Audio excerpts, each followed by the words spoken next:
இன்றைக்கி நம்ம வந்து பார்த்திங்கன்னா எங்கே வந்திருக்கோம்னா தேனி மாவட்டத்தில் இருக்கிற கண்டமனூர் அப்படின்ற கிராமத்தில் வந்து பார்த்திங்கன்னா நாகாத்தம்மன் கோயிலில் ஓம் சக்தி கோயில் புதுமன்றம் திறப்பு விழாவுக்கு தான் நம்ம வந்திருக்கோம். பாருங்கள், இந்த ஊர் வந்து பார்த்திங்கன்னா ஃபுல்லாக வந்து மலையை சுற்றி தான் இருக்கும். இந்த ஊருக்கு பக்கத்தில் தான் மெயினான ஊர் வருசநாடு அப்படின்ற ஒரு ஊர் இருக்குது. இங்கே வந்து பாருங்கள், புற்று வந்து எவ்வளோ பெருசாக இருக்குதுன்னு பாருங்கள். அதோட புற்றோட நம்ம எவ்வளோ பெரிய சுற்று இருக்குன்னு நம்ம பார்ப்போம். நான் கூட உள்ளேருந்து வெளியிலேருந்து பார்க்கையில வந்து பார்த்திங்கன்னா சின்ன புற்றுன்னு தான் நான் நினச்சேன். ஆனால் இவ்வளோ பெரிய புத்தாக இருக்குன்றது எனக்கு உள்ளே போய் பார்த்த பிறகு தான் தெரிஞ்சுது. ஆனால் இதுக்குள்ளே எப்படி தான் நடந்து போய் வர்றாங்கன்ட்டு தெரியல. உண்மையிலே வந்து ரொம்ப பயமாக இருக்கும். ஆனால் இவங்க எப்படி அங்கேயே இருந்து வழிபாடுகள்லாம் எப்படி பண்ணுறாங்கன்னு தான் தெரியலை.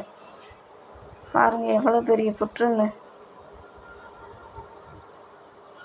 பார்க்கையிலே பயமாக இருக்குது நமக்குலாம். அந்த பானையில் தான் வந்து படம் வந்து பிரதிஷ்டை பண்ணிட்டாங்க. பிரதிஷ்டை பண்ணி பூஜை முடிஞ்சிருச்சு. இது வந்து மொதல் நாள் வந்து பூஜை முடிஞ்சிருச்சு.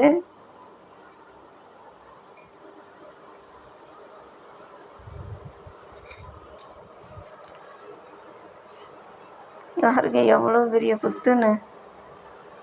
பார்க்கையிலே பயமாகத்தே இருக்குது. என்ன பண்ணுறது, இந்த பானையில் தான் ஊற்றி வைப்பாங்களாம் பால் ஊற்றி வச்சா குடிச்சிட்டு போகும் அப்படிங்கிறாங்க.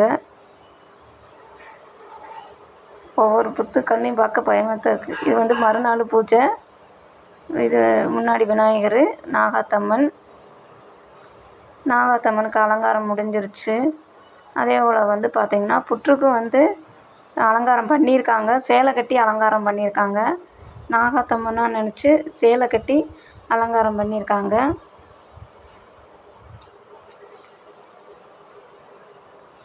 இது நம்ம பக்கத்தில் போகவே பயமாக இருக்கும். இவங்க சேலையெல்லாம் பக்கத்தில் எப்படி கட்டினாங்கன்னு தெரில.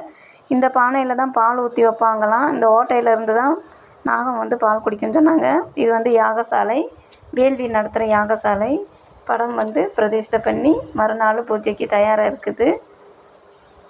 இது இப்போ வந்து நம்ம பார்க்குறது குருக்கலசம், விநாயகர் கலசம். இது வந்து அருங்கோண சக்கரத்தில் இருக்க கலசங்கள்.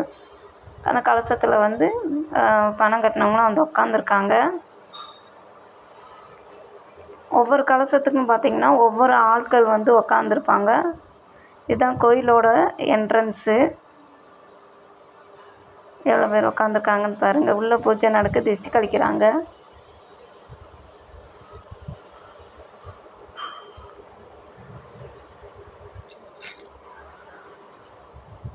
இப்போ வந்து பார்த்திங்கன்னா அங்கே பூஜை நடந்துக்கிட்டு இருக்குது. முன்னாடி தீபாரணை எடுத்துக்கிட்டு இருக்காங்க. படத்துக்கு, அம்மாவோட படத்துக்கு தீபாரணை எடுத்துக்கிட்டு இருக்காங்க. இது வந்து பார்த்திங்கன்னா யாகசாலை வேள்வி ஆரம்பிச்சிட்டாங்க.